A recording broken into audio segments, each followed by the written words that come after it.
더구나 자연적으로 방어선이 형성되는 강을 끼고 쌓아올린 토성은 그야말로 천혜의 요새였던 것이다. 백제가 굳이 한강변 바로 가까운 곳에 토성을 삼은 것에 대한 의문이 이제야 풀리는 것 같습니다. 그것은 방어를 위한 불가피한 선택이었던 것입니다. 이 고대 전쟁은 전투기가 날고 또 하늘에서 포탄이 투하되는 그런 것이 아니라 모든 것이 땅에서 사람들에 의해서 이루어졌습니다. 그렇다면 방어에서 가장 중요한 것은 사람의 접근을 막는 것이겠죠.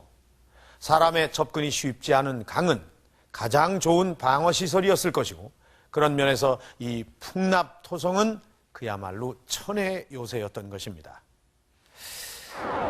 자, 이것은 지금 한반도에 남아있는 성들입니다. 보시는 것처럼 전국 각지에 이 아주 꽤 많은 성들이 있습니다.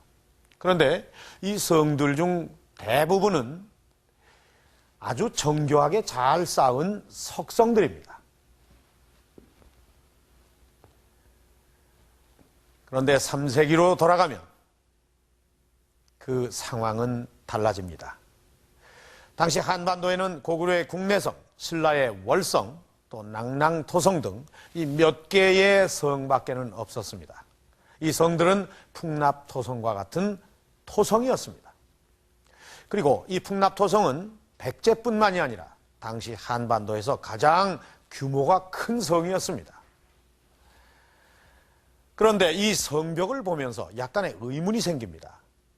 이 자그마한 언덕과 같은 이것이 그야말로 당시 한반도에서 가장 최대 규모의 성이었을까요?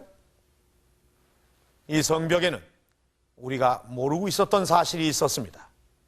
다시 그 현장으로 가보겠습니다. 현재 남아있는 성벽은 2.2km 정도다. 원래는 3.5km에 달했을 것으로 보이지만 1925년대의 대홍수로 서벽 일부가 유실되고 남아있던 성벽 중에 상당수가 훼손돼 현재는 2km 남짓만 남아있는 것이다. 그렇다면 성벽의 원래 높이와 규모는 어느 정도였을까? 작년 문화재연구소에선 성벽 원래의 규모와 축조법을 알기 위해 성벽의 두 부분을 절개했다.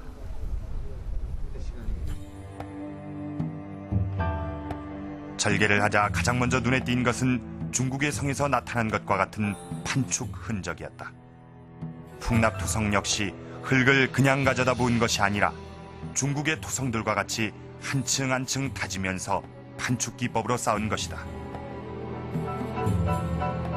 지금 여기에는 이렇게 보면은 붉은색들 여기에 지금 잘 나타납니다만은 이러한 것을 한 개 한 개씩 깔고 다짐을 한 거죠. 그래서 이 전체를 확인은 다 안 했습니다만은 그 중에서 저희들이 두 군데만 확인한 결과 바로 이러한 거 판축으로서의 쌓았다는 것이 확정이 되는 거죠. 성벽의 중간에선 뻘층이 드러났다. 그리고 흙을 다지기 위해 사용했던 목재가 그대로 들어있는 것도 확인할 수 있었다. 판축용 목재가 발견된 것은 국내에서 처음이었다. 보통 판축용 목재는 시간이 흐르면 부식이 돼 남아있지 않은데 뻘층이라 그대로 남은 것이다. 이 판축용 목재는 1m 정도의 일정한 간격으로 계속 나타났다. 그러나 성벽을 절개해서 계속 파고 들어가도 좀처럼 성벽의 바닥이 나타나지 않았다. 지상으로 드러난 성벽의 규모만을 생각하고 예상했던 것과는 달리 성벽의 바닥은 지하 깊숙한 곳까지 뻗어 있었던 것이다. 성벽의 규모는 예상보다 훨씬 컸다. 처음에는 단순히 생각을 한 게 많죠. 왜냐하면은 현재 있는 그 정도, 현재 한 밑에 폭이 한 5m 정도일까, 높이 한 3m, 키가 그 선에 옛날 토성이 존재하지 않았을까, 그런 단순한 생각에서 조사를 쉽게 생각하고 조사를 한 거죠. 그런데 보니까 이게 갈수록 미스테리에 빠진 겁니다. 주변 조사는 내버려두고 단순히 잘랐는데 그 폭만 해도 밑에 폭이 40m가 넘게 계속이 됐고 높이가 9m도 넘게 조사가 됐거든요. 그러면은 그 9m밖에 안 되느냐? 또 40m밖에 되지 않느냐 폭이. 발굴 결과는 놀라웠다. 성벽의 기단부 가장 밑면의 폭이 40m, 높이가 9m. 이런 규모로 평지에 무려 3.5km를 쌓은 것이다. 몽촌토성의 경우도 흙으로 쌓은 토성이다. 그러나 몽촌토성은 기존에 있던 구릉의 자연지형을 최대한 이용하고 낮은 부분만을 흙으로 성을 쌓았다. 노동력에 있어 풍납토성과는 차이가 나는 것이다.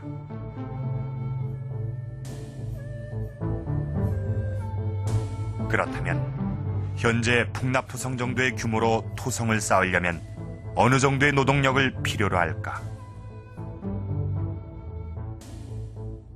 중국 당대의 이 여러 가지 제도와 격식을 규정하는 통전에 의하면 하루에 한 사람이 성을 쌓을 수 있는 토량은 약 0.6세제곱미터가 됩니다.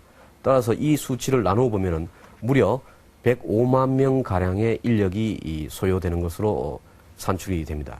최근 이 발굴 조사에서 드러난 이 성벽의 모습은 여기서 추정한 것보다 더 큽니다.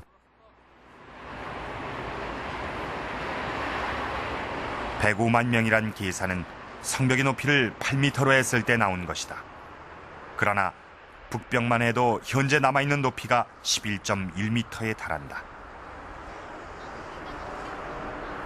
북벽의 기단부도 지하로 더 내려갈 것을 감안하면 성을 만드는 데 필요한 노동력은 더 늘어나야 한다. 수백만이 동원됐을지도 모르는 성벽 건설. 이것은 백제가 이미 이때 강력한 고대 국가였음을 증명하는 것이다. 백제는 거대한 성벽 바깥에 또 다른 방어 시설을 두었을 가능성이 크다. 우리가 학교를 이렇게 넘어다니는데 성벽을 넘어다녔거든요. 넘어다니는데 보면 여기 아주 이렇게 쭉 깊이 파였었어요.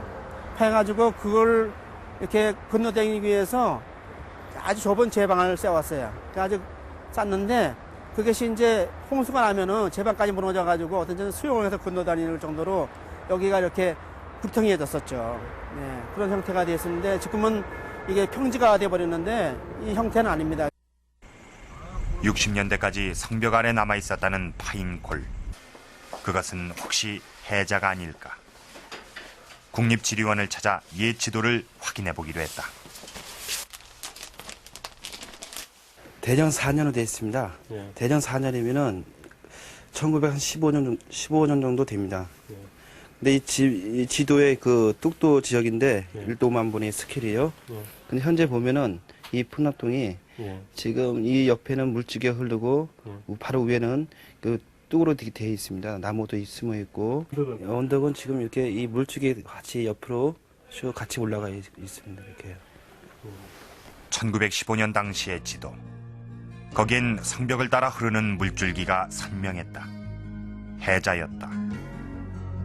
해자까지 감안을 하면 성벽의 높이는 더욱 높았을 것이다. 그러나 시간이 흐르면서 물길이 마르고 성벽 상층부의 흙은 흘러내려 지금의 나지막한 언덕이 된 것이다.